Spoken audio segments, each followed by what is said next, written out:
અંકલેશ્વરના હાસોદ રોડ ઉપર આવેલ મોડીનગર પાસે ગુંજ પેટ્રોલ પંપનો શુભારંભ આજરોજ થયો હતો। આ પેટ્રોલ પંપના પ્રારંભથી ખાસ કરીને મોડીનગર ઉપરાંત હાસોદ રોડથી અવરજવર કરતા વાહન ચાલકો માટે રાહત ઊભી થશે। અંકલેશ્વરના હાસોદ રોડ ઉપર મોડીનગર વિસ્તારમાં આજે ગુંજ પેટ્રોલ પંપનો શુભારંભ થયો હતો। આ પ્રસંગે રામકુંડ મંડીના મહંત ગંગાદાસ બાપુ, જિલ્લા ભાજપ પ્રમુખ પ્રકાશ મોડી તેમજ સંચાલક સુધીરભાઈ ગુપ્તા ઉપરાંત મોટી સંખ્યામાં શુભેચ્છકો ઉપસ્થિત રહ્યા હતા। ઉલ્લેખનીય છે કે અંકલેશ્વર શહેરમાં હવે પેટ્રોલ પંપની સંખ્યા 4 થવા પામી છે। આજે ધનતેરસના દાડે અંકલેશ્વરને એક નઈ સોગાત મળે છે, જેમાં ઉપસ્થિત રહેલા અમારા ટેરિટરી મેનેજર સાહેબ ગૌરવ સાહેબ અને કોર્ડિનેટર સર એ બે જણ આવ્યા છે।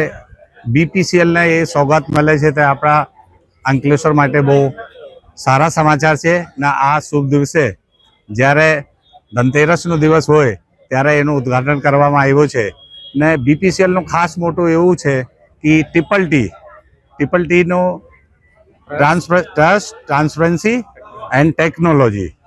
તો બધા આખા હિન્દુસ્તાનમાં ખબર જ છે કે બીપીસીએલની શું ઇમેજ છે ને એ ઇમેજને અમે ખાતરી આપીએ કે સરને કે એ ઇમેજને કાયમ રાખીને અંકલેશ્વરને સારી સુવિધા પૂરી પાડીશું।